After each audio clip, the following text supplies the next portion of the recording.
Welcome or welcome back to Concert Critiques in Cars with Emily. So tonight I saw MGMT for free. I called into DC 101 and won radio tickets, and calling in was just super awesome. So the DJ at the time told me that he always picks line number 7. That's just his lucky number. But I was line number 8, but he saw 914, and apparently his sister lives in Westchester, where I'm originally from. So when he saw my area code, he was like, I have to pick it up to see who it is. So that was pretty cool. So we had like this 20-minute conversation about Westchester and New York. So it was pretty awesome. So winning the tickets in and of itself made this an awesome concert.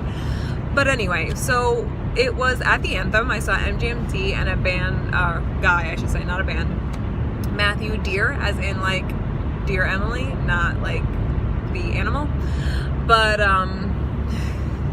so at the Anthem, getting there. Today the drive was actually pretty good.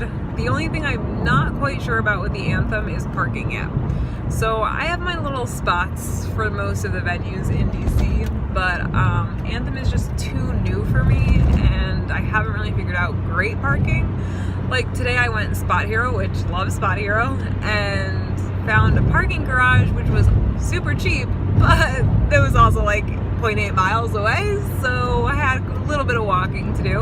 And of course, normally I love walking and wouldn't mind a little bit chilly tonight, but it wasn't that bad. And I purposely don't park super close to venues because of the amount of time it takes to get out of said venue parking once the concert's over.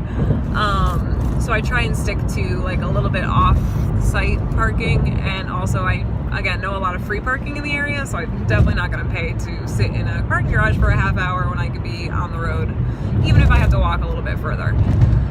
So that being said, getting there was no big deal. I really do like the Anthem. It's definitely an awesome venue and has a lot of great things about it. So I'm looking forward to seeing more shows there and really forming an opinion about it. Their sound's always been great, by the way. I've been to a couple shows, so that's also a really good thing. Anyway, so let's get into the actual show. So Matthew Deer is an electronic music maker, so a lot of it was just kind of push buttons and sing. And it was okay. I feel like okay might be a nice word for it, but no, honestly, a lot of the songs were alright. After seeing Robert DeLong, I mean, unless you're doing the same type of thing he's doing, no electronic musician can impress me live. He had his instruments on like one side and the microphone was on the other, so he kind of like was between the two, which is fine, but just very distracting and kind of took away from like his singing. Couldn't really understand the words he was saying sometimes, I think, because the microphone was just either too close to his mouth or maybe he just wasn't positioned correctly.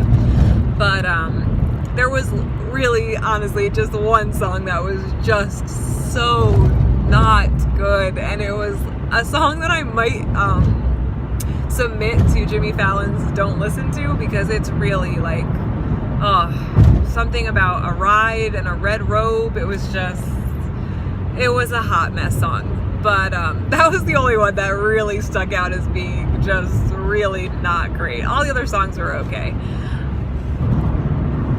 So he played for about 40 minutes, and then MGMT went on, and they were great. They were really good. Their like background and their lighting was awesome. They had like a little tiny screen and then a bigger screen behind them, so that was cool. They used it and they played off of it, which I loved. So like sometimes the big screen would show something different and sometimes it would show the same, so it was pretty cool how they did that. I liked that. Didn't really know a lot of MGMT songs. Their new album came out recently, and I'm not gonna lie, it was a little bit disappointing. By a little bit disappointing, I mean really disappointing. There was maybe like one song that I could listen to happily, and the rest were just not the best. So I kind of went into this show, again, not having paid for it, super excited because I knew I was gonna see at least 3 of the songs that I knew, hopefully, assuming they played their hits, and didn't really care about the rest of them. Figured, hey, if I like it live, maybe I'll go back and listen to it on a CD, and if I don't like it live, well, again, I didn't pay for this concert, so it wasn't that big of a deal. So a couple other songs I really did enjoy that I didn't know. I would rate them on my spectrum as songs that, like, they fell right between the thinking songs and songs I actually was trying to listen to. So there were a couple like that, and then most of them were just straight up thinking songs, right? I wasn't actively trying not to listen to them, but my mind wandered and I just couldn't help it. So that was, for the most part, how their set went for me. But their third song was Time to Pretend, so that was awesome. I love that song, and it was super great. Really good placement in the set. They had 2 songs before that. One was actually a song I was interested in, and the other was pretty good. And then to have a song that I knew really well was awesome. And then they played a couple other songs that were okay. And then they played one song that really was just, it was slow, and I don't think very many people knew it, and really no one seemed to be that excited about it. So that was kind of like a low point in the set. But I mean, I get it, you have to play your slow songs at some point, and of course playing slower songs in the middle always tends to make sense, and then you bring it back up to end with your song. So I get it. I mean, I understand, but it's just not great. But anyway, so after that, they played this second song that I knew. Don't love that song in general, but I know it, and it was great, and everyone was excited about it, so it was really good. And that song in particular, the visuals for were fantastic. Super bright colors, all flowers and plant life, so it was really, I liked that visual a lot, and I think it matched the song really well, and I think that made the song, seeing it live, better than hearing it on the radio. Then they played a couple more songs, and finally got to the one and only song that I went for. And Kids is just one of those songs that when it comes on the radio and I'm in my car by myself, my windows are down, my radio is up, and I am signing the song until it's over. I love that song. I love hearing it. I think it's fantastic. I love everything about it. There's like certain moments in life where that song has come into play for me, and it's just, this is just a great song, and I love it. So I was really excited to hear it live, and then they started playing, and I was like, oh, they like teased a couple notes, which was fantastic. I love when they tease a couple notes. So I teased a couple notes, and it was great, and then they started playing it, and it was so fun. People were bouncing up and down. Of course, I was signing, so I'm sure the people behind me were like, what is this crazy girl doing? But halfway through the song, right, they stop and they play this other song, which was super not okay. And I'm pretty sure it was a cover, which is fine. I don't really recognize the song at all, but there was definitely an old dude up in the balcony that totally recognized the song, so he was having a great time. But yeah, so that was weird, and I was like, if they don't go back to finish the rest of Kids, I'm gonna be really upset. Because, you know, it's like, yeah, they played the chorus and the 2 verses, but I want the rest of the song. I want to hear the rest of it and finish it. So they eventually did go back and finish it, which was great. I was so glad that I got to like end my concert note on Kids instead of a cover that I had no idea what it was. But yeah, so it was really fun. I love listening to it. I actually left before the encore. I know, so bad. But it was already 10:30, and I didn't know the other 2 songs they were gonna play.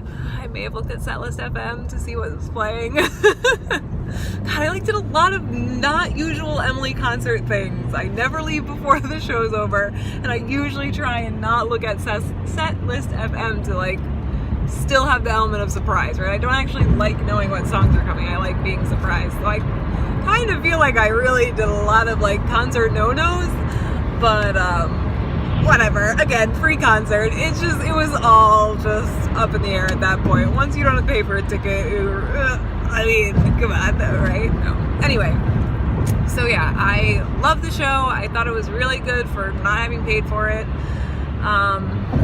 Unfortunately, because I didn't really know a song, although Kids was so good, I think I'm gonna rate this with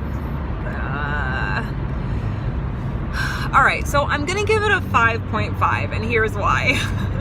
Because I gave We Were Promised Jetpack such a low rating, I feel like I can't give this concert that high of a rating. I mean, it started on time, it was an interesting show for the most part, But honestly, the opening band was not great. He was kind of strange, and that one song really was terrible. And again, MGMT was wonderful, and I really enjoyed their set, but I just didn't know a lot of their songs, and then that one song in the middle kind of really like pulled a lot of energy out of the crowd. So yeah, I mean, the songs that everyone knew, everyone enjoyed and loved it, and even the songs that I didn't know that other people knew, they were really exciting to watch other people excited about it. But yeah, so 5.5 is my rating for this show. And I will actually see you tomorrow because I have another show. So yeah, this is gonna be a 1, 2, 3 weekend. I have one on Sunday too, so it's gonna be crazy.